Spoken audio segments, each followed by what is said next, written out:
Before I call the Home Secretary to make her statement, the Speaker has noted that details of the White Paper have been reported in the media since Sunday morning. As Mr. Speaker has said previously, it is important that these policy announcements are made in the first instance in this House and not to the media. The Speaker does not understand why the Government persists in making announcements in this way when the Ministerial Code is absolutely clear, and I quote, that when Parliament is in session, the most important announcements of government policy should be made in the first instance in Parliament. It is clear that the Speaker, for whatever reason, this principle is no longer routinely observed by the Government, and he will be giving further consideration as to what might be possible to regularise the situation. Statement: the immigration system. The Home Secretary. Thank you, Madam Deputy Speaker. With your permission, I will make a statement on the Government's White Paper on restoring control over the immigration system.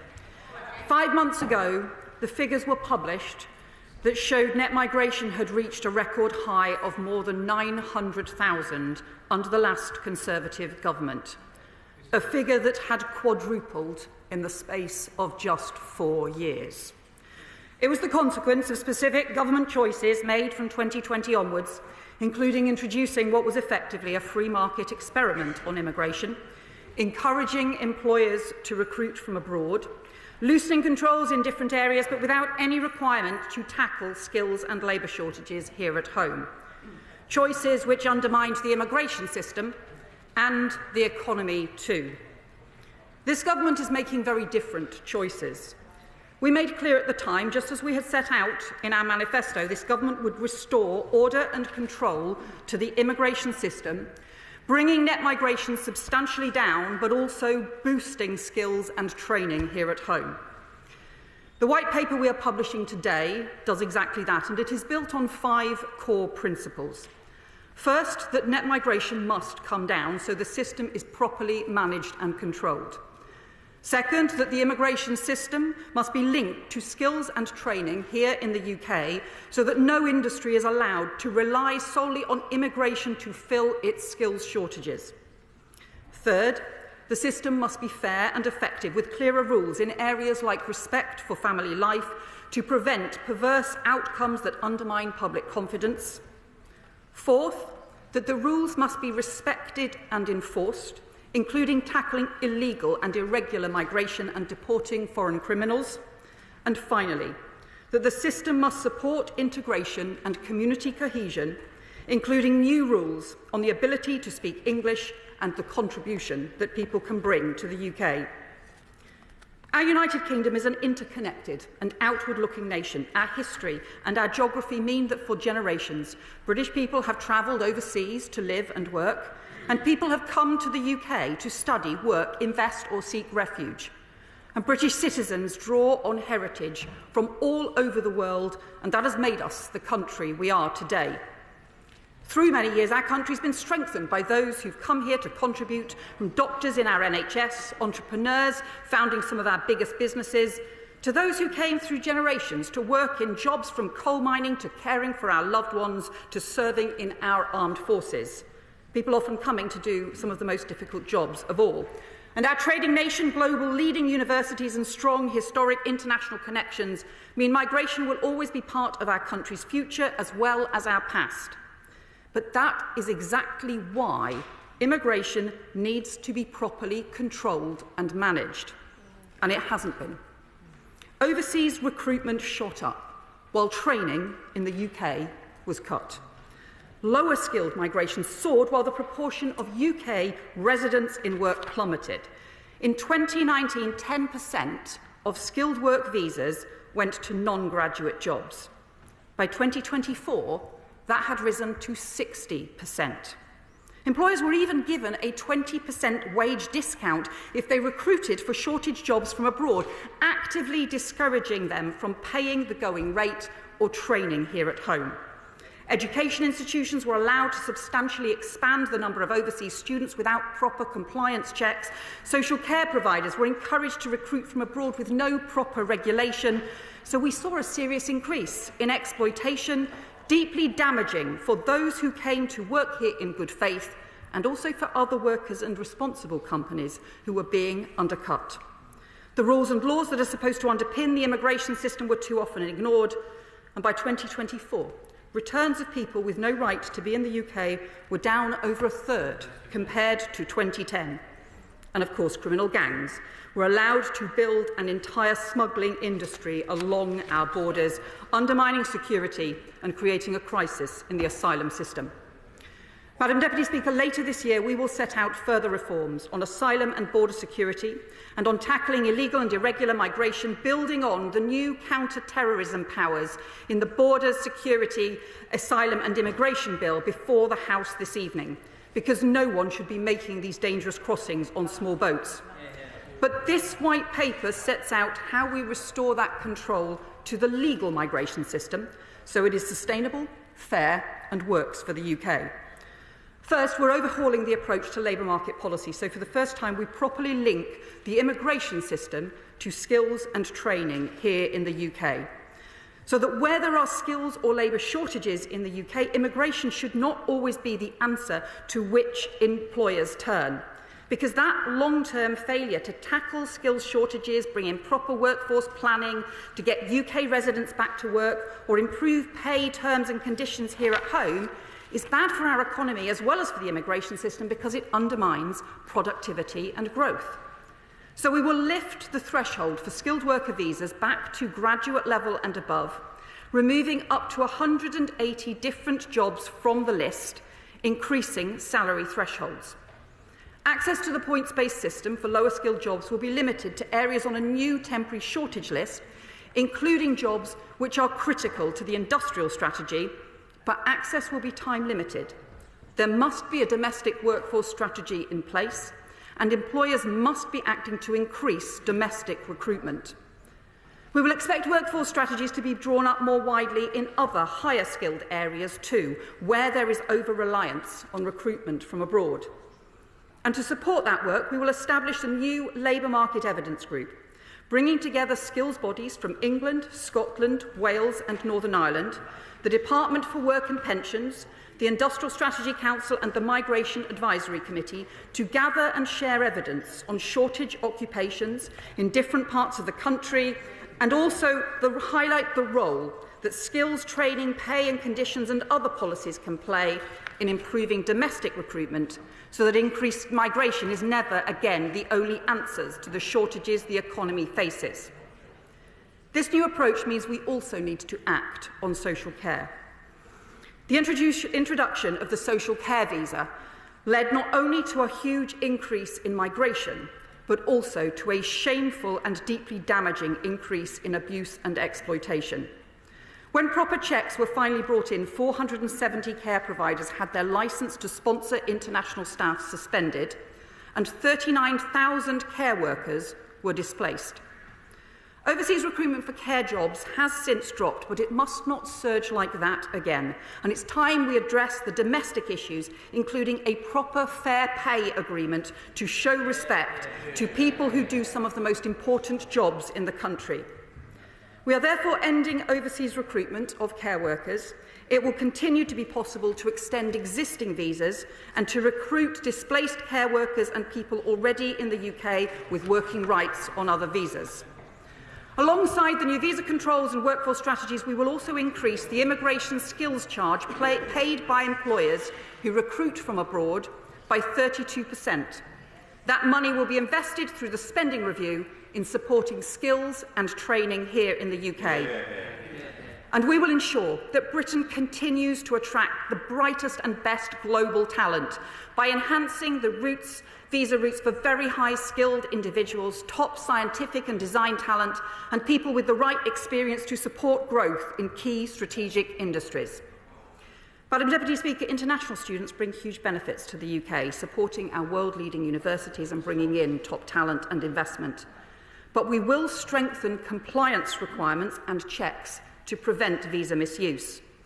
And currently, too many people on the graduate visa are not doing graduate jobs, so we will reduce the unrestricted period from 2 years to 18 months, and those who want to stay will need to get a graduate job or under skilled worker visa, so we ensure they are contributing to the economy. And just as our rules on work visas are based on the contribution we expect people to make when they come to our country, we will consult later this year on new earned settlement and citizenship rules that apply the same approach, extending the principles of the points-based system, doubling the standard qualifying period for settlement to 10 years, but with provisions to qualify more swiftly that take account of the contribution people have made. And because the ability to speak English is integral to the ability for everyone to contribute and integrate, we will introduce higher language requirements and new language requirements across a range of visa routes for both main applicants and their dependents, so family too can work, integrate and contribute. But the system for family migration has become overly complex, with policies increasingly developed around case law in court decisions rather than a coordinated framework set out by Parliament. So we will set out a new, clearer framework to be endorsed by Parliament, including clarifying how Article 8 rules should be interpreted and applied to prevent confusion or perverse conclusions.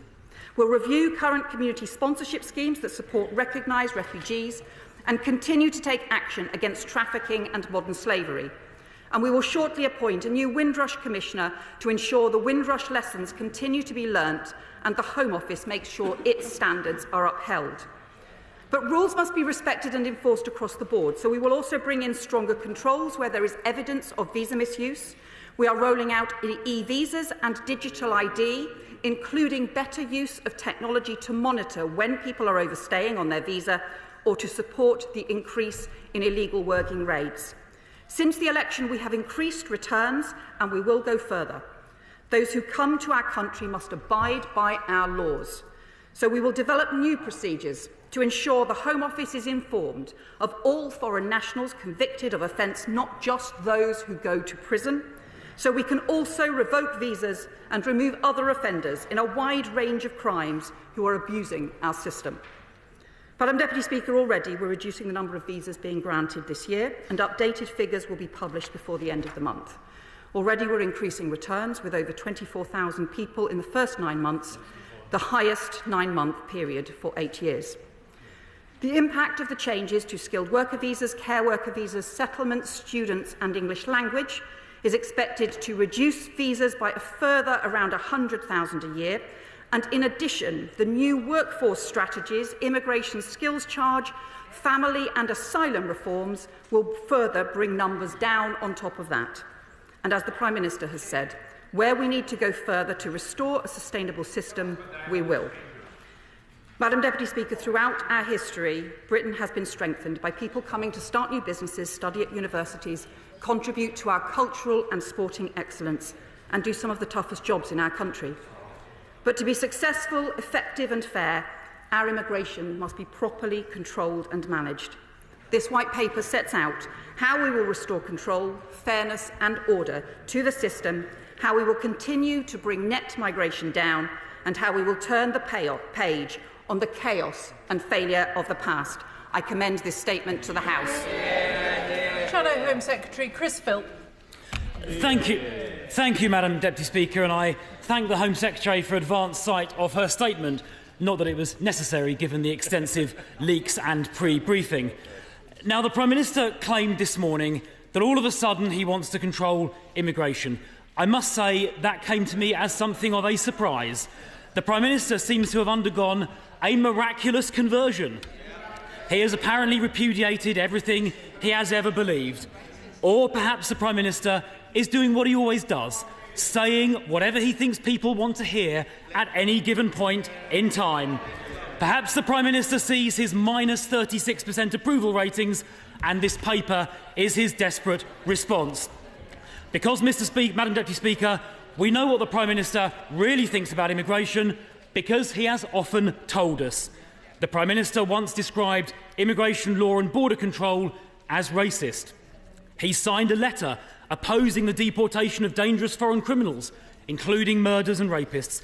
He pledged he would reintroduce full free movement of people, and he sermonised enthusiastically about the benefits of migration. He even said the Yarlswood Immigration Removal Centre should be closed down. Perhaps the Home Secretary can tell us if she'll be following the Prime Minister's advice on that one. So given what the Prime Minister really thinks about immigration, it is no surprise that in 2025 this Labour government has presided over the worst start to the year in history for illegal immigrants crossing the English Channel, up 30% since the election last year, and the worst start to a year ever under this Labour government. So it's also no surprise that this plan is so weak that it barely scratches the surface.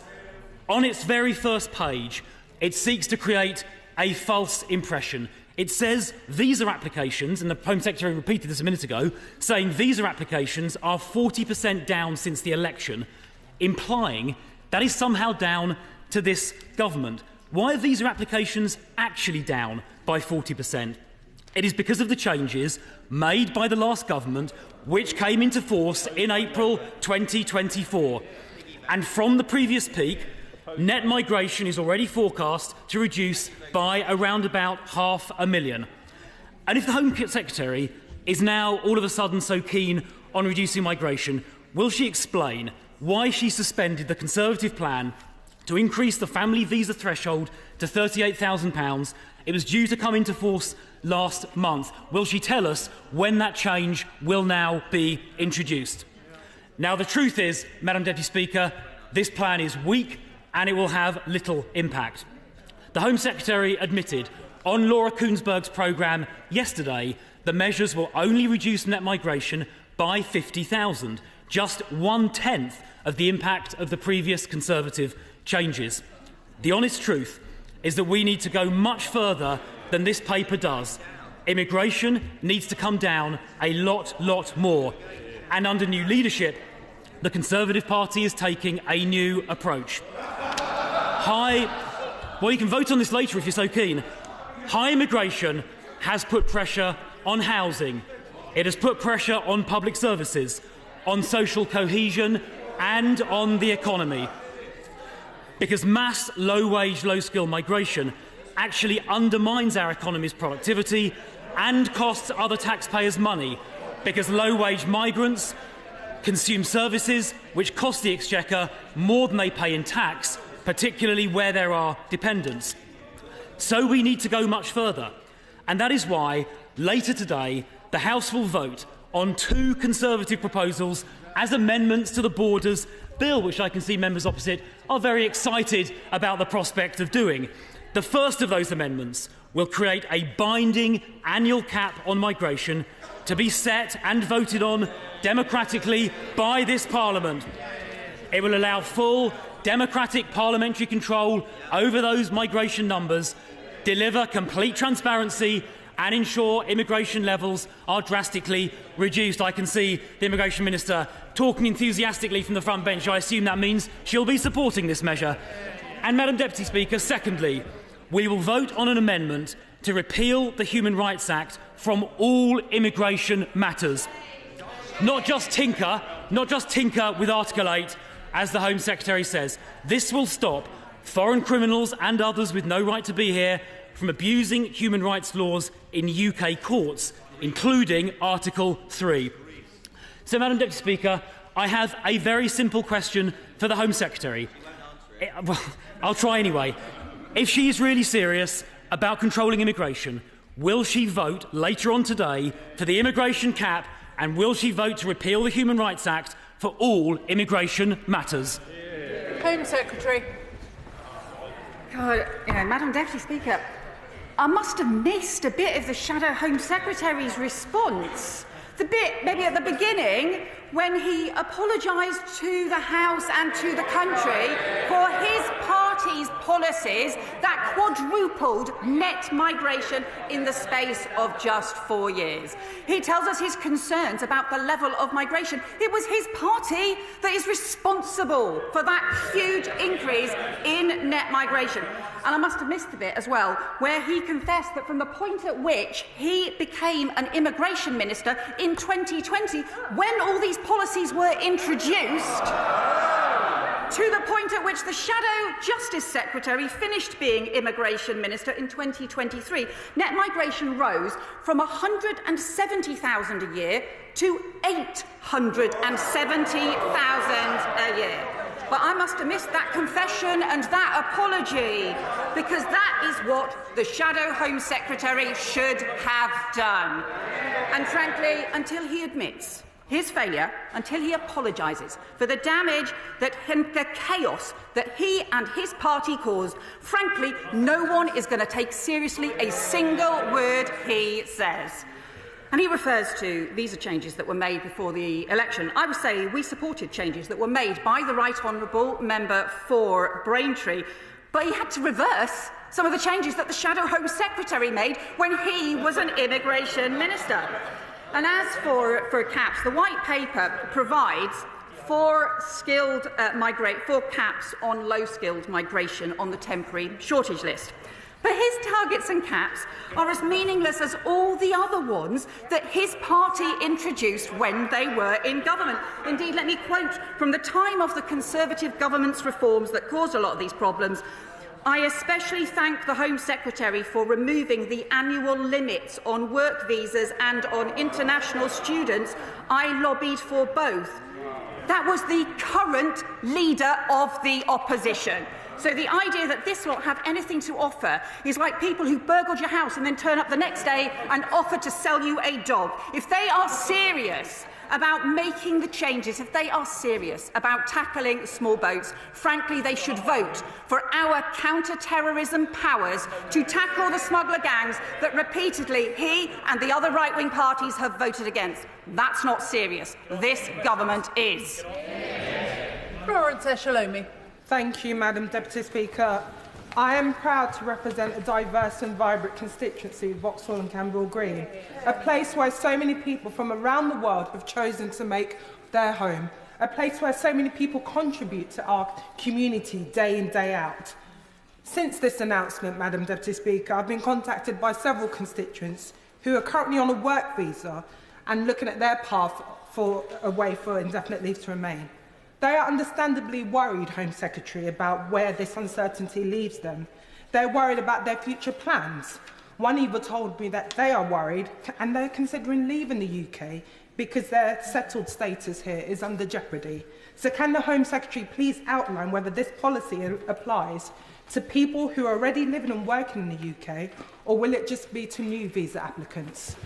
Home Secretary. Well, thank the honourable friend for her question, and she is right to say that there are people working in all kinds of jobs across the country, contributing to our economy and to our communities, who have travelled here from all over the world, and that is hugely important.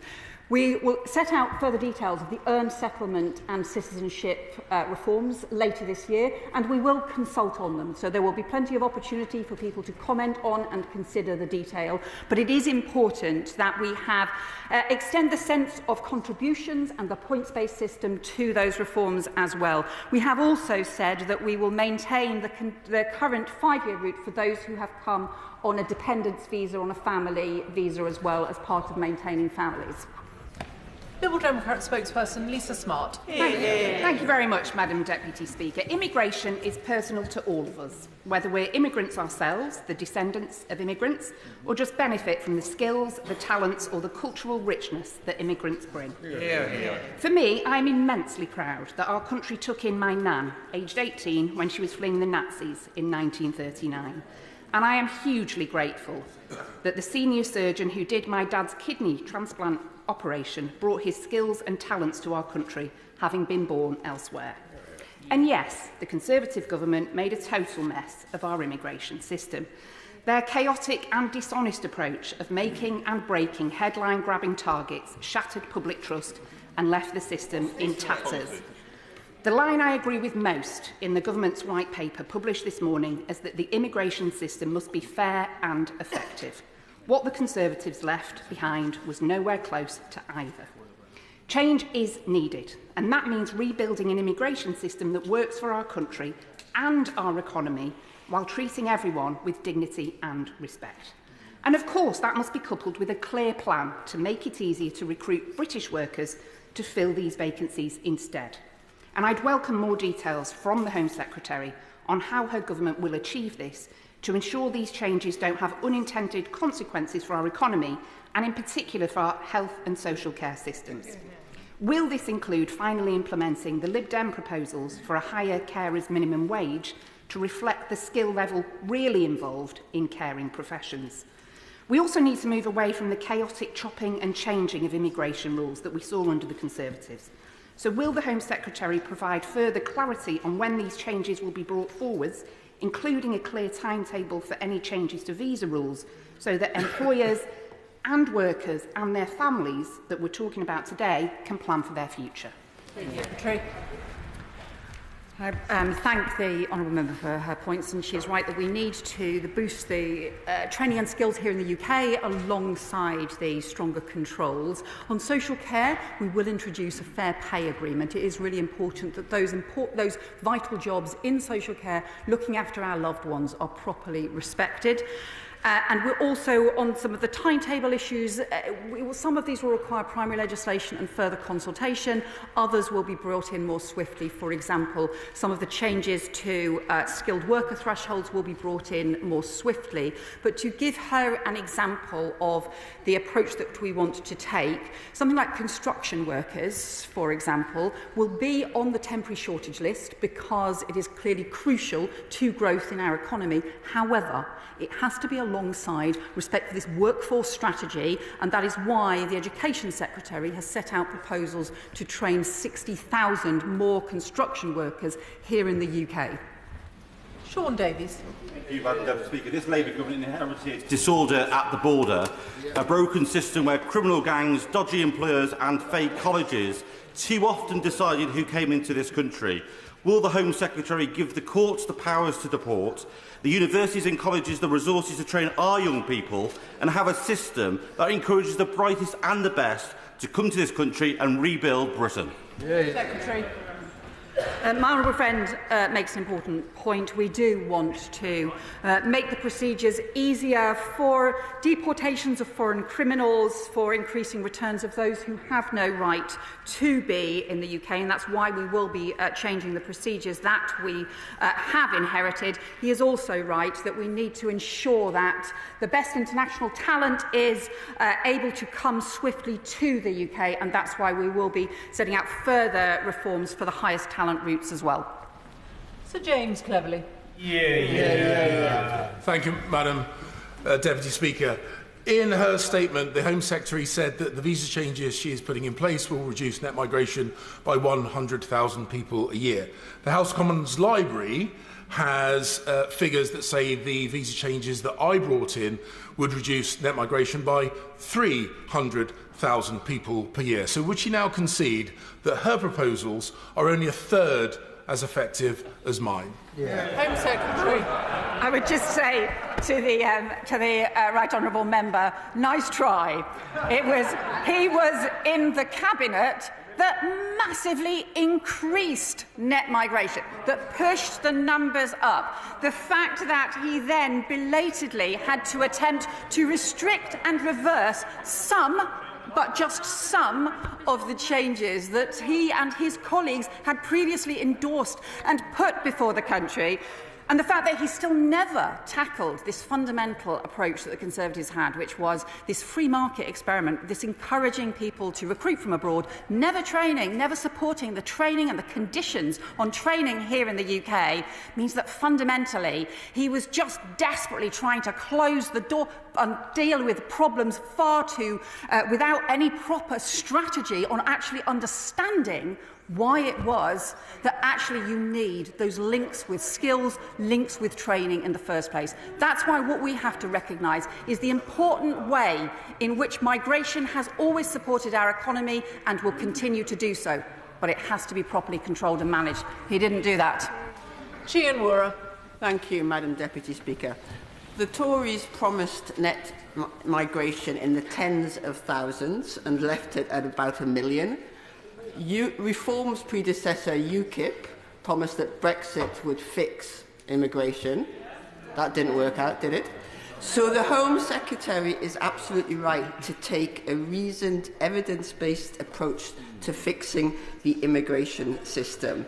And I welcome her emphasis on the contribution that immigrants make. And I know that our National Health Service workers in Newcastle from different backgrounds and those starting up great businesses in the country must still feel welcome as a consequence.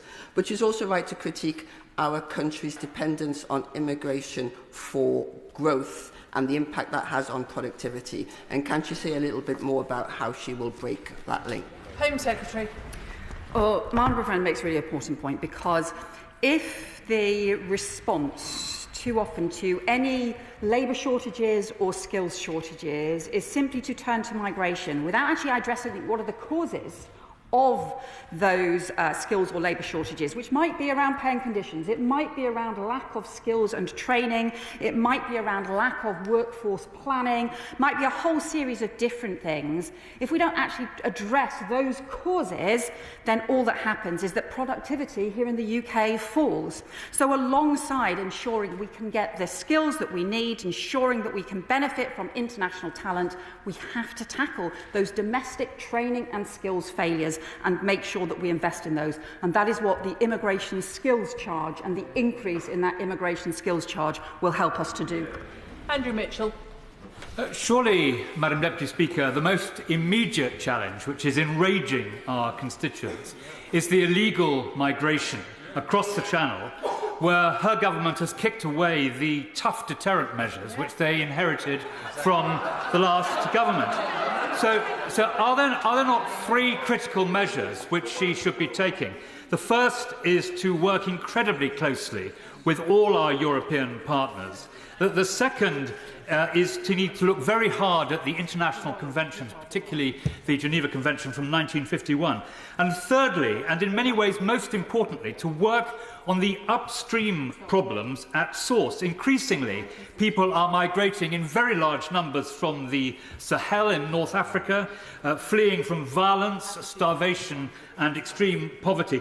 Does she accept that she and her European counterparts must lift their ambition and move towards a modern-day equivalent of a Marshall Plan if we are to solve this long-term and increasingly very serious issue?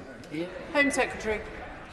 Well, I do actually agree with the honourable member that we have to do more upstream to tackle some of the causes of some of the dangerous journeys that we've seen. We clearly need to act on the criminal smuggler gangs who are exploiting people and undermining our border security, and that's why the legislation tonight on counter-terrorism powers is so important. But we do also need to do much more work with the European partners. We have been working with France, for example, to get France to agree to change their rules so that they, for the first time, will start to intervene in French waters to prevent dangerous boat crossings. But I also agree with him on the importance of the Sahel and working upstream. We have established a new joint unit between the Home Office and the Foreign Office in order to do some of that prior work that he refers to. If I'm going to get as many members as possible in this afternoon, we're going to need pithy questions and short answers, please. And a masterclass in that from the Chair of the Education Select Committee, Helen Hayes. Thank you, Madam Deputy Speaker. I represent a constituency which is enriched and sustained every day by people who have come from overseas to make their home here, especially those who came as members of the Windrush generation. It is important that they hear from this place today that they are not only valued and appreciated, they are part of us. Last week, the Office for Students published another report on the precarious situation facing our universities, and the announcement today entails a levy on universities in relation to their international students. So I want to ask the Home Secretary what engagement she has had with her counterpart in the Department for Education on the impact on the financial sustainability of universities of the measures she's announcing today. Secretary. My honourable friend is right that there are British citizens who have heritage from all over the world. There are people who have come here, including part of the Windrush generation, and that is why we will be shortly appointing the Windrush Commissioner to ensure that those Home Office standards are upheld and that contribution through generations is properly recognised and respected in our country. On the issue around the International Students Levy, the White Paper sets out that we will explore that levy, and that work is being being led by the Education Secretary to ensure that we look at the way in which we can ensure that investment goes into supporting skills in the UK. Christine Jardine. Thank you very much, Madam Deputy Speaker. The Home Secretary spoke about attracting the best and the brightest to this country, and one of the areas where our universities do that is in the medical provision. During the COVID crisis and rebuilding after it, a lot of the people on the front line were immigrants. When she looks at the resettlement and the reassurance given to existing migrants, will she take them into account and perhaps consider indefinite leave to remain for those who work through that crisis? Home Secretary. The Honourable Member makes an important point about the contribution made by those who have saved lives, who cared for our loved ones through one of the most difficult periods during the pandemic.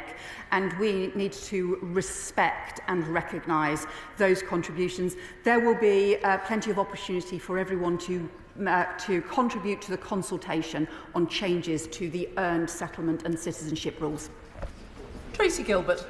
Madam Deputy Speaker, a report into the economic impact of the Edinburgh University found that the university's education exports alone amount to £1.8 billion in the 2021-2022 academic year. Can my right honourable friend outline what engagement she will have with the University of Edinburgh to ensure that the proposals brought forward today do not have any adverse impact on the world-class universities and also on the local economic impacts? Home Secretary.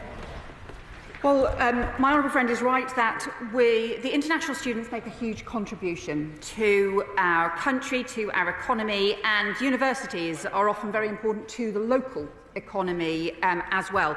But it is also really important that proper standards are met as well, and that where there have been cases, for example, of some institutions not properly ensuring that they were meeting the right high standards of compliance, where there was evidence that recruitment wasn't meeting high standards, where people were misusing the visas and coming for other reasons and not completing courses, we do need those standards to be met, because that is how we will underpin and maintain confidence in international students and in our world-class universities, which is hugely important to our economy. Dr Andrew Murison. Thank you, Madam Deputy Speaker.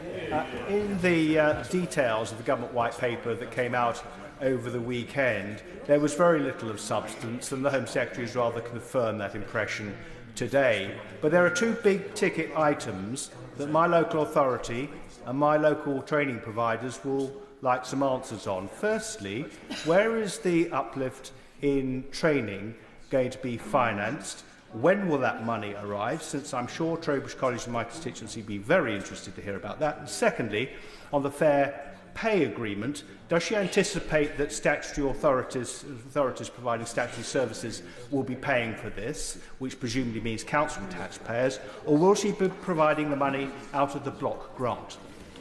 Home Secretary. Well, on the point that he makes about training, already this government is going considerably further than the previous government, who allowed training to be cut, including training being cut in adult education and adult skills, at the same time as the net migration figures were substantially increasing. Already we are funding training for 60,000 more construction workers as part of our growth plans and workforce strategies. And as I set out in the white paper that I'm sure he will love the chance to be able to read and to see all of the substance within the white paper, it sets out proposals for a 32% increase in the immigration skills charge that will go into skills and training in the UK. John McDonnell. When legislation of this nature is being introduced, that's serious and could be contentious. It's critically important that ministers use careful language. When the Prime Minister referred to Ireland, an island of strangers, reflecting the language of Enoch Powell, does she realise how shockingly divisive that could be? Secretary. Well, My honourable friend is that the point that the Prime Minister has repeatedly made is that we need people to be able to integrate, to be able to be part of our communities, to be able to share with our neighbours, and that does mean being able to speak English. That is very important, and it's why we are increasing the English language standards, not just for main visa applicants, but also for partners, for spouses, for dependents, adult dependents who come as well, because too often they have been isolated in communities if they are unable to speak English. That can also lead to greater exploitation as well. Pete Wishart. Thank you, Madam Deputy Speaker. Today's announcement, with all that appalling dehumanising language from the Prime Minister, could not be more contrary to Scotland's national interest. Yeah. We actually have population and demography crisis just now. We cannot get an adequate working age population to look after our older cohort. Why is she introducing an immigration system that's contrary to everything that we need in Scotland? Why doesn't she give us the powers for us to grow our economy and public services? And why does she not give a jot about Scotland at all? Home Secretary. Well, let me just sort of gently just say to the honourable member, there are a series of labour market issues that need to be addressed. He will know that there were challenges in areas of Scotland's labour markets at the same time as net migration was at 900,000. So that level of net migration did not solve the issues across Scotland's labour markets. So there is a serious issue about what should happen, about skills and about training, about different workforce strategies across Scotland, and that's also why we have made clear that the skills bodies and devolved governments from Scotland, from Wales, from Northern Ireland need to be part of the labour market evidence group so that we can have that proper, broader strategy to deal with labour market challenges that we face. Dan Carden. Thank you, Madam Deputy Speaker. I welcome the Home Secretary's emphasis on the contribution of migrants. Liverpool is a city historically made up of migrants, and I welcome the White Paper and her statement today, in particular linking migration to labour market strategy, because migration is a key economic lever of the state. And I just wonder if she would agree with me that this is not a left-right issue. This is a part of the loss of trust in democratic politics. And what we need from an asylum and immigration system is for it to have, most importantly, democratic consent. Secretary. Well, I think my honourable friend is right to raise the issue of trust and confidence, because I think where people feel that there is a system that isn't working or is not under control, and also where they feel that there is a huge gap between the rhetoric and the reality, that does undermine trust. I think for generations, people have valued the work of those who have come to the UK in order to work, in order to contribute, in order to study, and in order to be part of communities, but it has to be controlled and managed. And it hasn't been controlled and managed, and that has undermined confidence too. Wendy Morton. Madam Deputy Speaker, I think I know a gimmick when I see one, and I do fear we have seen one today. But the Home Secretary says net migration must come down, but she doesn't say what to or by when. So I'd like to ask her, what does she think the cap should be? Home Secretary. Yeah, I would just say to the honourable member, I'm not sure our own front bench can answer that question. Look, we have made clear that the net migration needs to substantially reduce. We have had years of targets from the previous government that all failed, that were all over the place. That undermined confidence. Those issues of trust, that massively undermined confidence. That's why we will take a different approach, and step by step we will make progress and deliver, rather than just all of the talk and the rhetoric. Cat Smith. Thank you, Madam Deputy Speaker.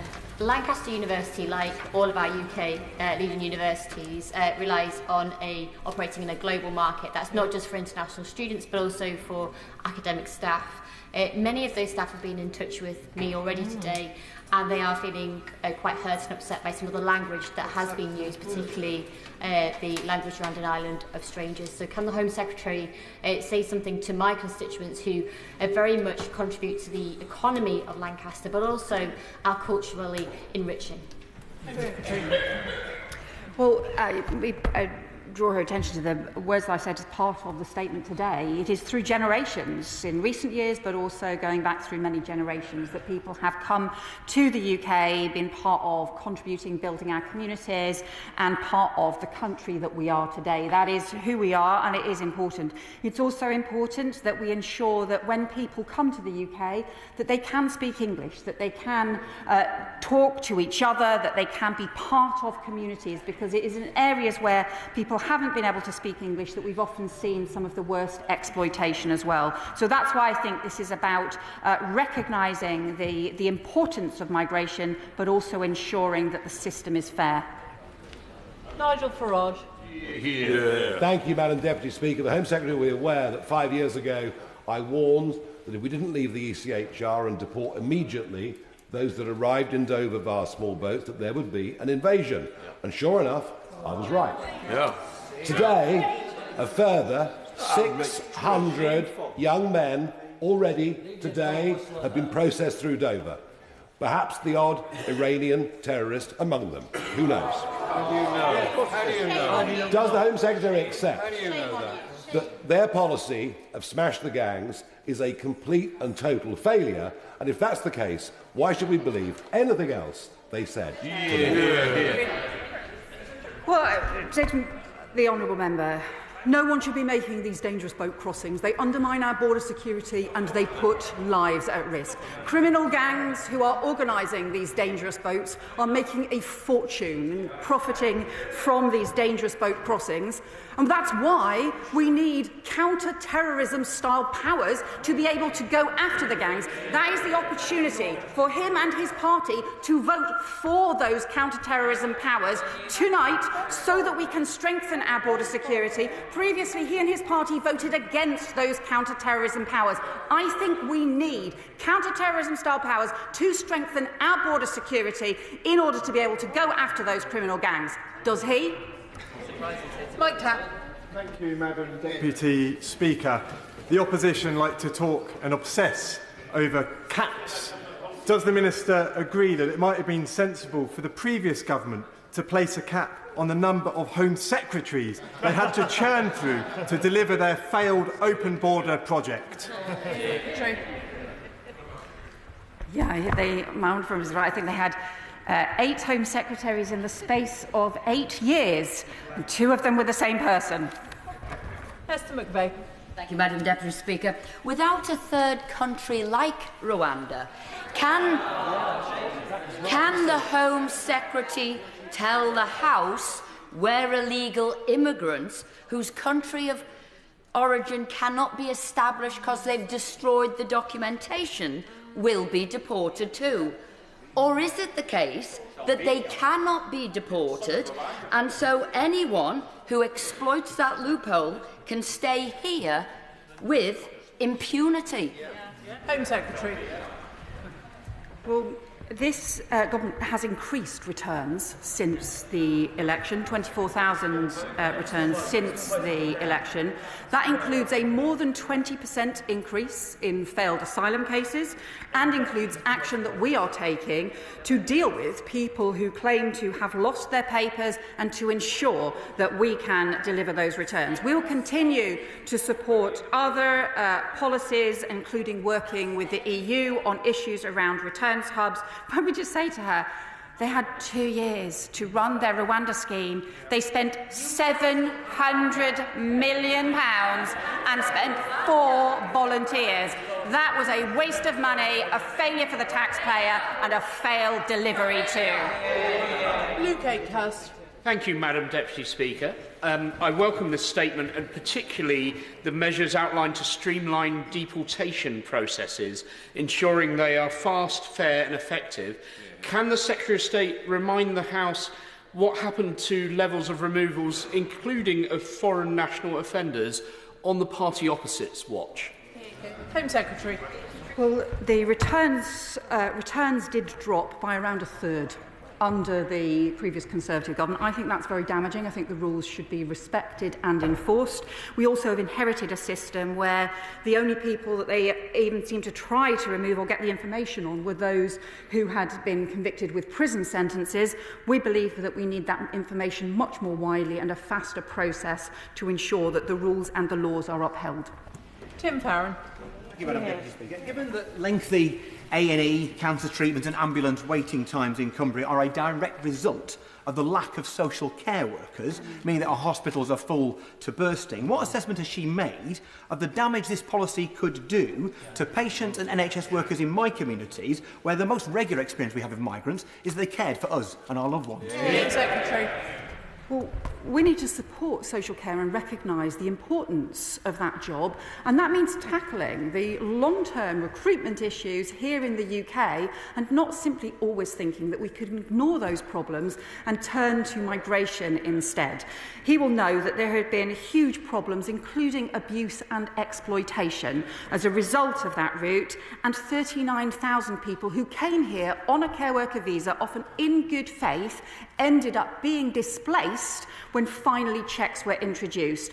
That's why regional hubs have been introduced to ensure that employers can still recruit from those displaced workers rather than continuing to recruit from abroad. Nadia Whittam. Thank you, Madam Deputy Speaker. Migrants are being scapegoated for problems that they didn't cause, and to be truthful, these arbitrary measures won't fix those problems, and they will harm migrants, people who need social care, our economy, anyone who fears racial abuse, which the rhetoric surrounding this emboldens. Why are we trying to ape reform when that will do nothing to improve our constituents' lives and just stoke more division? Well, what I would say to my honourable friend is that in the space of just 4 years, we saw a huge increase in overseas recruitment at exactly the same time as training in the UK fell.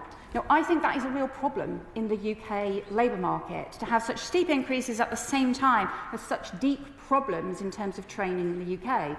And that's why I think it's so important to ensure that we link the immigration system with training and skills for the first time. That hasn't happened before. I think it's been the wrong approach to the labour market. It's right that we bring in those reforms. Of course, she's right to say we also recognise the huge contribution that people make as part of our country, and that we also do so in a way that respects people for the contribution they make, and that is embedded in our system.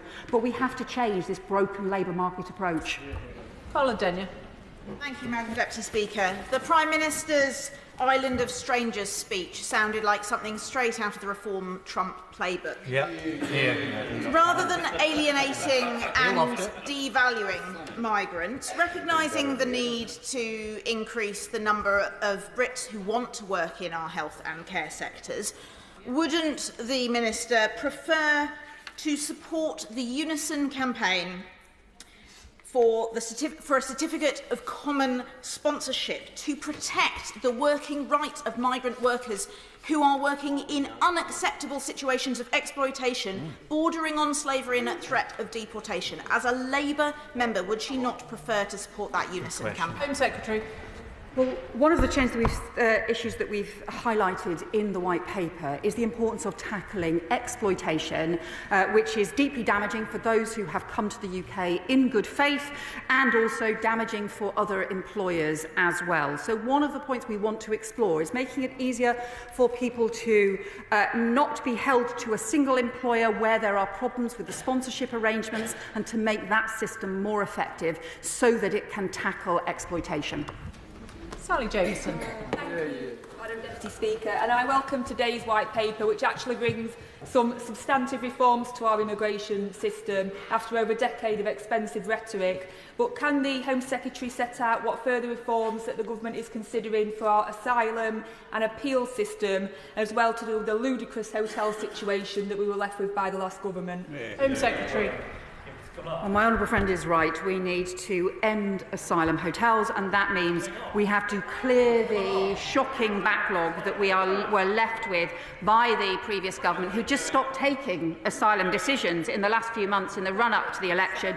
One of the measures we're also introducing, though, is new statutory timetables for appeals, because it's currently the appeal system that is holding up a lot of the issues in terms of the backlog. We need that through. That is part of the border security bill that we'll be able to vote on tonight, and that's why I hope all parties in this House will support it.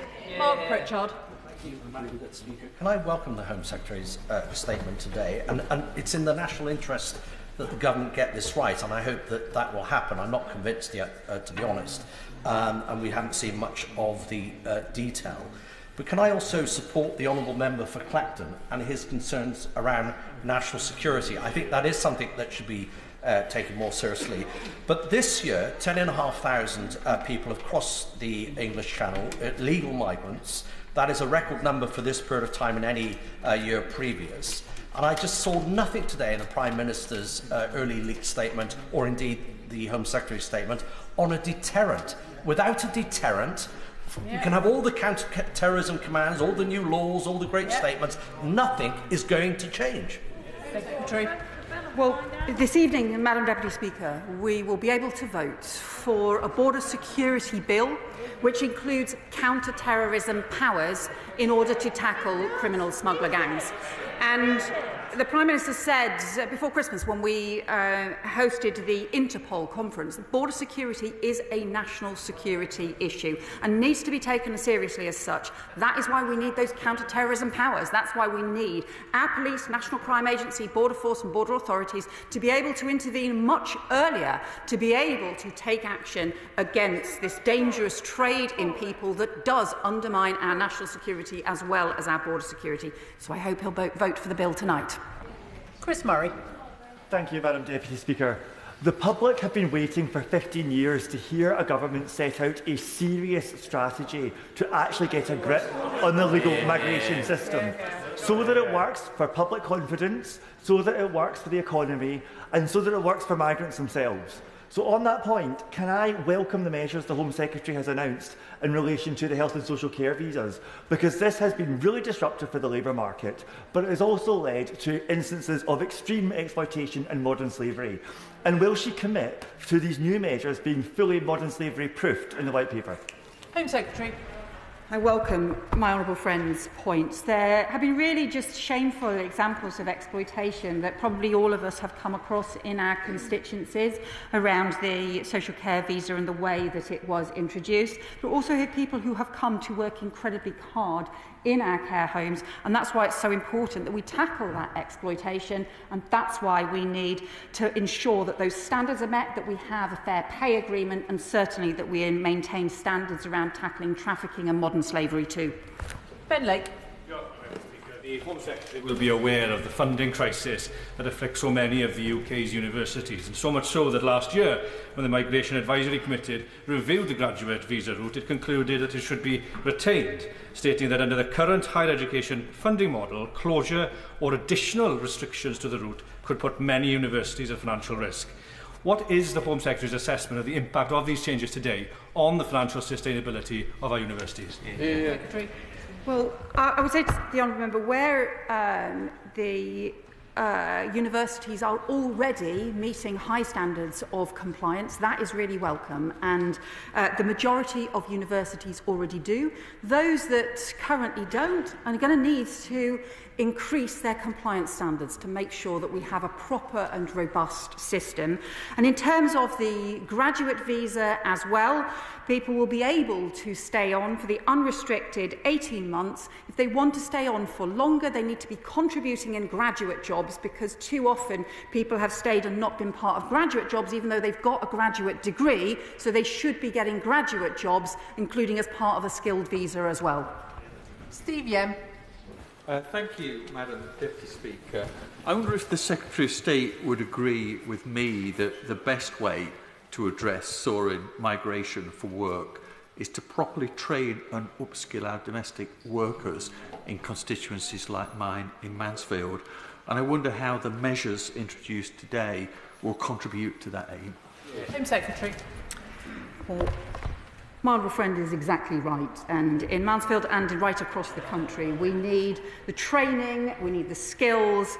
The proposals for the immigration skills charge will mean that employers who are recruiting from abroad will need to contribute more towards training and skills in the UK. And where there are areas where there are persistent shortages, and there will be some of those which are still crucial to the economy, alongside being part of the temporary shortage list, those sectors will need to have proper workforce strategies in place for the first time to set out what action they are taking to improve and increase domestic recruitment and training so that it benefits UK residents who need to be part of our labour force. Monica Harding. Thank you, Madam Deputy Speaker. A care provider in my constituency of Esher and Walton has already got in touch to say a third of his workers are from overseas and delivering about 60% of his work. So turning it around, he will be unable to care for 80 of 120 of his clients. He's been hit with horrendous national insurance contributions.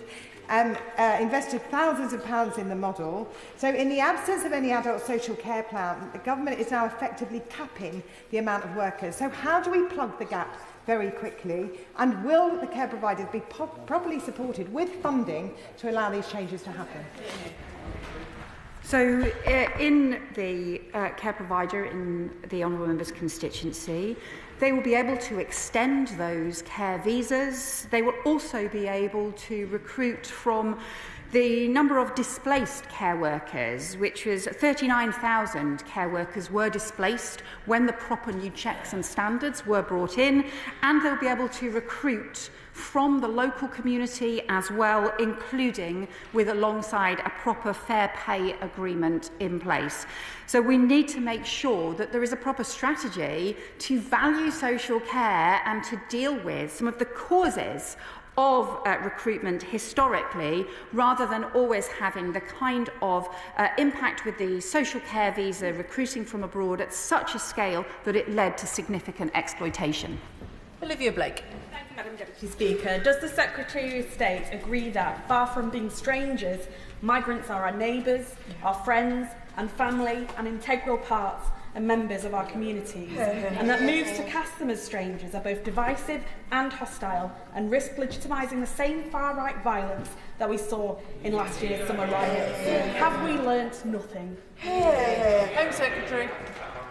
Well, as I set out in my statement, Madam Deputy Speaker, the people who have come here from abroad through very many generations, contributing to our economy and to our country, being part of our community and making our country what it is. That is who we are as a country because of that history, and it will continue to be important for our future. We do want people to be able to integrate, to be able to share with neighbours, and that is why some of the provisions around ensuring that we support integration and support English language are so important as well. Ben Objective. Thank you, Madam Speaker. How does the Immigration White Paper address the significant number of pull factors currently advertised online? The government's own website, Asylum Support, What You'll Get, is there for any aspirational English-speaking asylum seeker to see just why it's worth running the risk of crossing the channel. You'll be given somewhere to live if you need it. This could be in a flat, house, hostel or bed and breakfast. You usually get £49.18 for each person in your household. This will help you pay for things like food, clothing and toiletries. Your allowance will be loaded onto a debit card each week. Please, can we get to a question? So what is the government doing to address the online advertising of this incredibly generous package? Home Secretary. So we have inherited an asylum system in complete chaos. It's why we are reducing the backlog. It's why we've also been taking action to tackle some of the areas where there has been visa misuse, including some of the issues around, we've had issues around a series of countries where people have increased the applications for asylum even though they have come here lawfully on visas as well. We will continue to tackle those, and we will introduce new reforms alongside this white paper on legal migration. Becky Gittins. Thank you, Madam Deputy Speaker. Last June, the now Home Secretary visited Betty Birkin's cafe in my constituency to discuss the very matter of overseas recruitment massively increasing. Meanwhile, the investment in our domestic workforce was drastically going down, contributing to the quadrupling of the net migration figures between the periods of 2019 and 2023. Does the Secretary of State agree with me that the best way to address the soaring migration specifically from work is to properly train and upskill our domestic workforce, measures already present in our groundbreaking Employment Rights Bill? And how will measures introduced today contribute to that work and the overall aim? My honourable friend's right, we do need proper training and skills to be in a situation where engineering visas could go up at the same time as engineering apprenticeships go down. That is a system that doesn't make any sense to anyone, and that's why we need to make sure that not only have we got the training and skills, but actually we link those with the shortages and we link them with the immigration system as well. Sammy Wilson.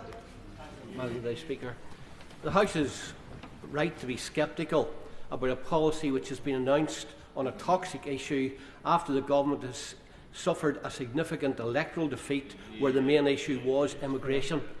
But can the Minister tell us how deliverable are many of these policies? The hundreds of thousands who are in undergraduate level employment at present, what's going to happen to them? For the time period between recruiting and training people and getting them into jobs, how's that gap going to be filled? And since the courts won't even allow the deportation of people who have served long prison sentences, how does she expect the courts to comply with her wish to deport people who have served no prison sentence? Secretary. Well, to say to the honourable member, we're implementing the policies and commitments made in our manifesto to restore control and order to the immigration system, to make sure that we bring net migration down and we have a system that is fair. As part of the changes that we are introducing as a result of this white paper, we have identified up to 180 occupations, lower skilled occupations that should not be recruiting from abroad, that should not be part of the temporary shortage list either, so that we make sure that we reduce the lower skilled migration that increased so substantially over the last 4 years, and so that we make sure we support skills and training and tackle those labour market challenges. Joe White. Thank you, Madam Deputy Speaker. With net migration figures of 1.7 million over the last 2 years of the previous government, when I speak to people in Bassetlaw, they tell me that they are fed up with the pressures that uncontrolled immigration has put on our local infrastructure.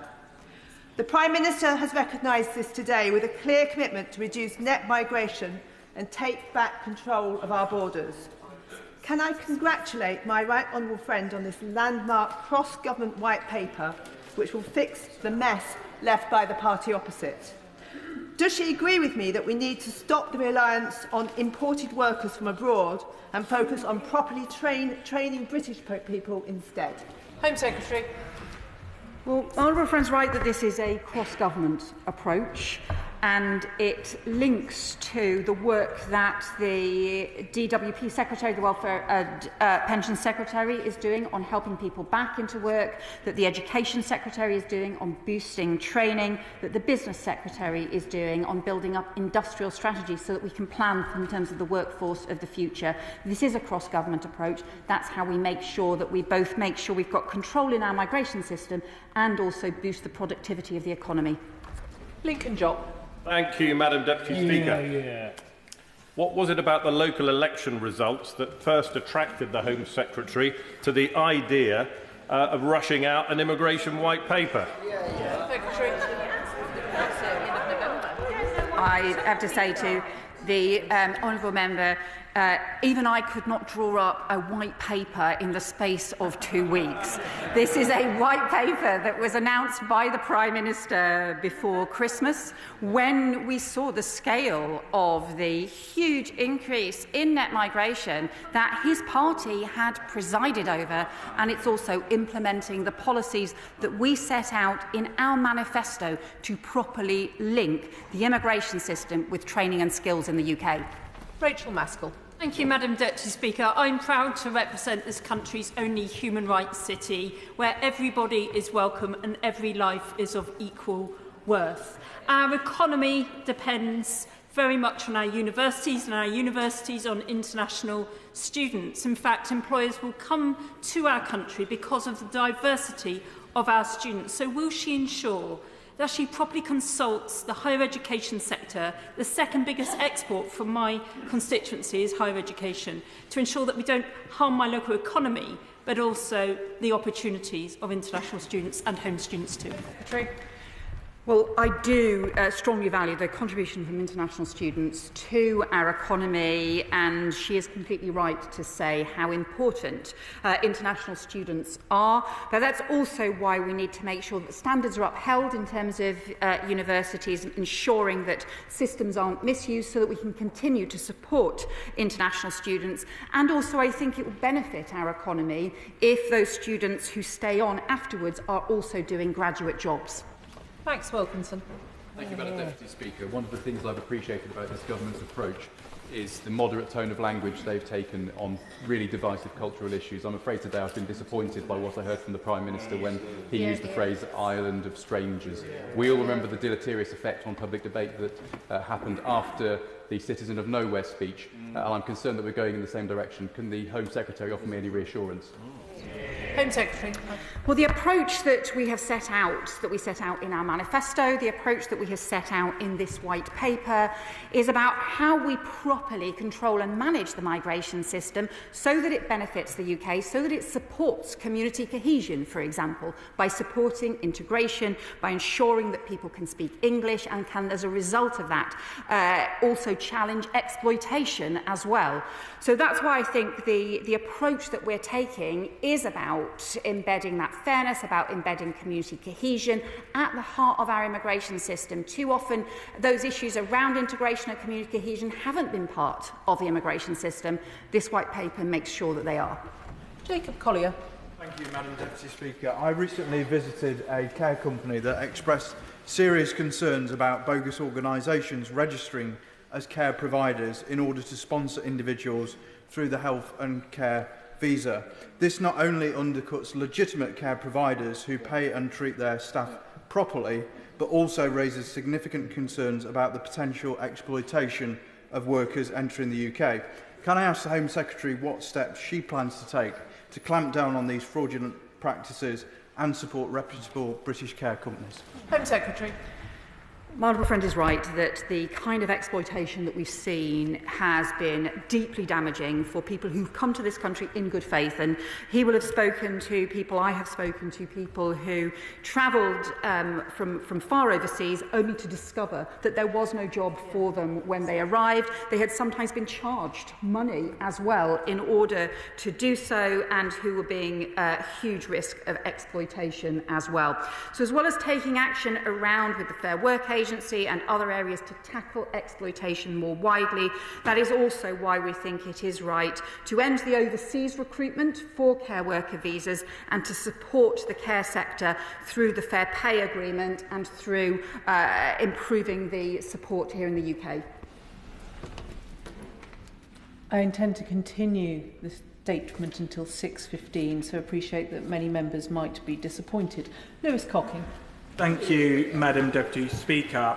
My constituency of Broxbourne has a hotel that is used to house illegal asylum seekers. This has placed huge pressure on local GP surgeries and schools, which are already overstretched, and me and my constituents have had enough. Will the Secretary of State meet with me to discuss this issue in Broxbourne, and can she tell me when the hotel housing illegal asylum seekers in my constituency of Broxbourne will close? Secretary. Well, the honourable member will know that the previous government introduced asylum hotels because it lost control of the asylum system.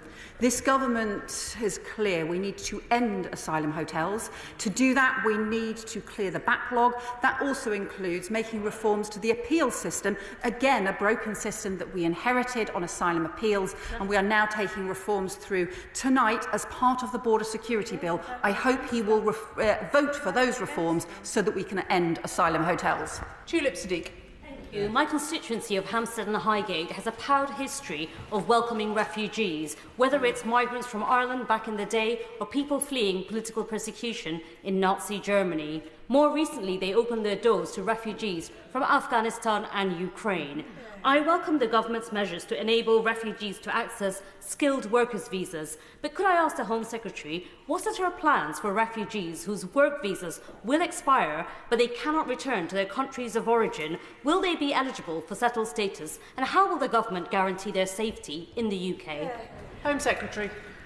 Honourable friend is right, we have supported particularly those here from Ukraine, from Hong Kong, from Afghanistan who have fled persecution or conflict, or in Afghanistan's case worked with our armed forces. That will continue to be important. We want also refugees to be able to apply for the skilled worker visa in a way that other people are able to do so, and also to ensure that she will rightly say there are people who will be in this country when the circumstances in their home country change.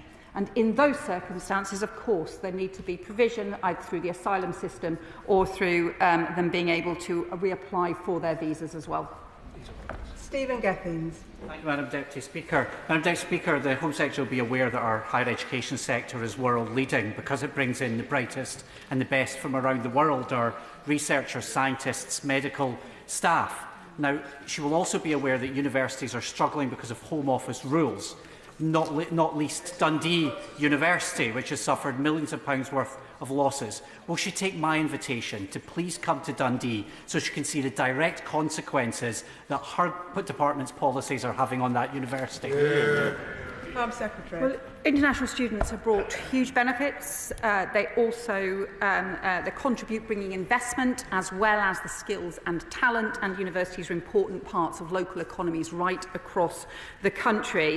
It is, though, important that all universities meet the proper standards of visa compliance. Many do, the vast majority do. There are some which have not met those compliance standards, and we urge them to do so, and we will work with them, including setting out action plans with them in order to do so. We do also want students who stay in this country after they finish their course to also get graduate jobs so that they can properly contribute to our economy.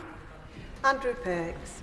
Thank you, Madam Deputy Speaker. Peterborough is a generous and a warm place, and our city and public services have been made richer because of the peoples who have come and made their home and communities alongside myself and others. But for too many people, too many working class families, they often feel the system is rigged against them when it comes to skills and wages. So can I ask my right honourable friend to tell us a bit more about the work that the White Paper will do with Skills England, the Department for Education and others to ensure we boost apprenticeships?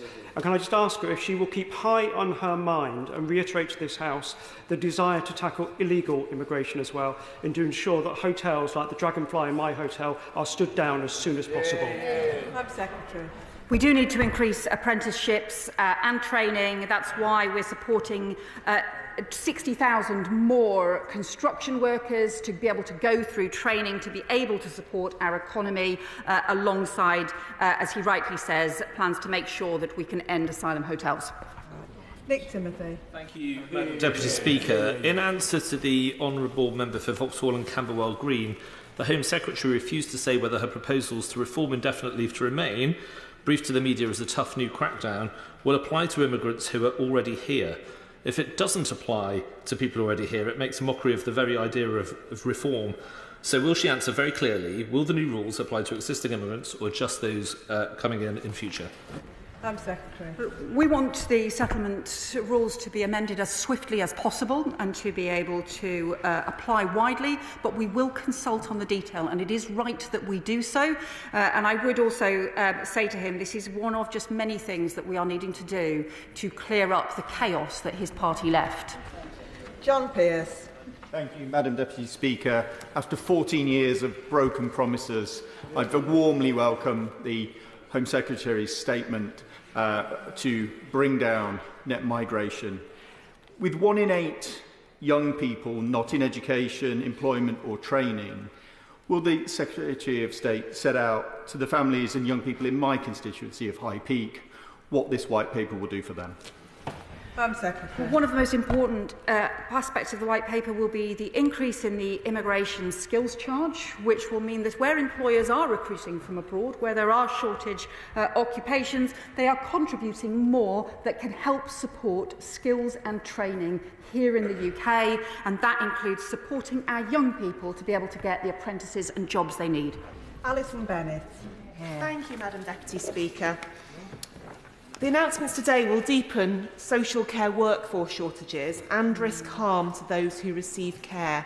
Has the government considered the impacts upon the sick, the frail, the elderly who rely upon care workers to provide vital support?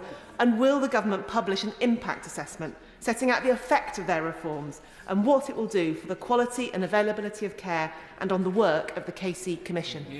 Madam Secretary. Well, as I pointed out in my statement, the number of care workers recruited from abroad has fallen since the initial big increase. The important thing is to prevent that increase taking place again, because we have seen significant exploitation as a result.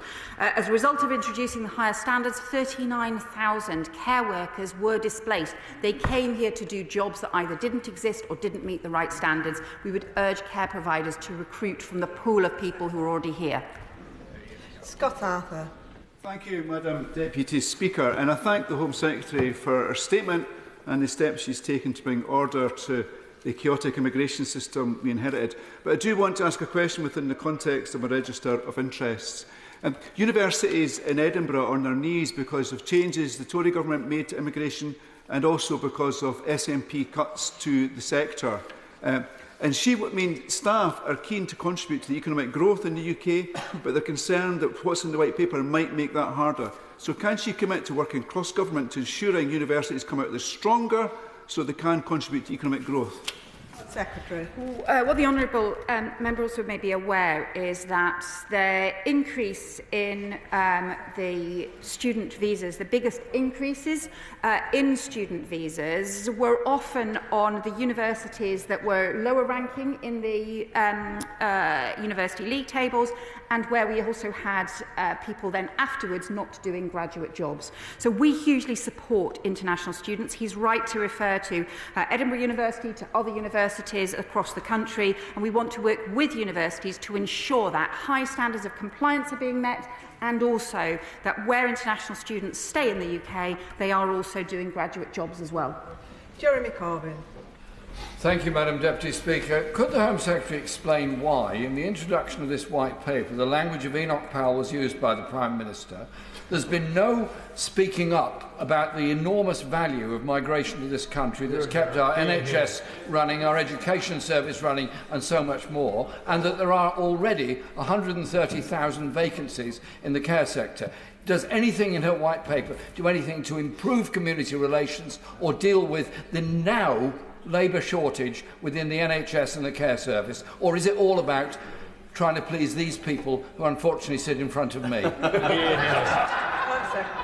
Well, what I would just say to the honourable member is, I think at the very beginning of my statement to this House, I talked about the importance of those who come to work in our NHS, those who come to serve in our armed forces, those who come to work in constituencies like mine, in coal mining jobs, those who come sometimes to do some of the most difficult jobs of all. But it's because migration is important that it needs to be controlled and managed. And we need to tackle the underlying problems in the labour market. So for net migration to quadruple in the space of 4 years, at the same time as domestic training is being cut, at the same time as we haven't had the support for the skills and training in the UK, I think shows a system that just is not working. We have to tackle those training and skills shortages alongside bringing net migration down. Rachel Taylor. Thank you, Madam Deputy Speaker. My constituents are sick and tired of broken promises on immigration. 5 Conservative Prime Ministers promised to cut arrivals while deliberately letting numbers reach record highs. Can the Secretary of State confirm to the people of North Warwickshire and Bedworth that the broken promises are over, and when this government says we will cut immigration levels and invest in skills and training and good jobs for my constituents, that is exactly what we will do? Secretary. Well, what I would say to my honourable friend, she makes a really important point, is that we're setting out practical practical plans on the skilled worker visa, practical plans on construction training jobs, practical plans on the immigration skills charge in order to be able to invest in that training. It's through those practical common sense plans, step by step, that we will have an impact on restoring order to the immigration system and also bringing net migration down.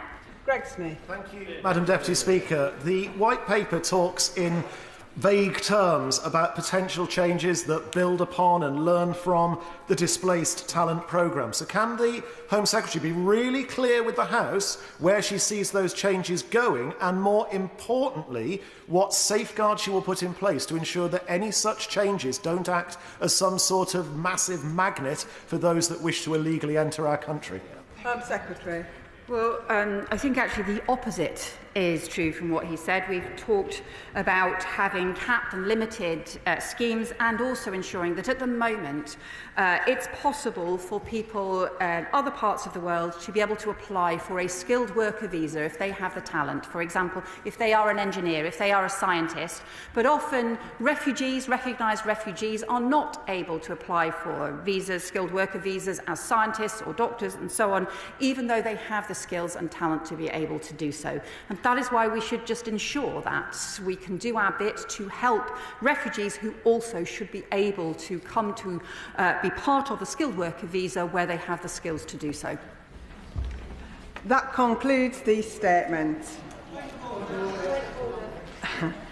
Point of order, Dawn Butler. Thank you, Madam